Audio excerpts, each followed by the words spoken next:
Hello.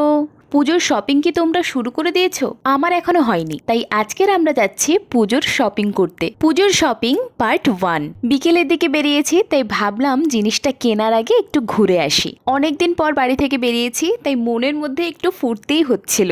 কোথায় যাব দুজনে মিলে ডিসাইড করতে না পেরে সেই সুন্দর রাস্তাটা দিয়ে পুরনো রিভার সাইডের দিকে গেলাম। ওখানে বেশ সুন্দর হাওয়া দিচ্ছিল, কিন্তু তাও আমাদের ফিরে আসতে হলো, কারণ আমার নদীর পাড়ে বসে চা খাওয়ার ভীষণ ইচ্ছে। আর ওখানে একটাও চা দোকান নেই, তাই অগত্যা আমাদের চলে আসতে হলো নতুন রিভার সাইডে।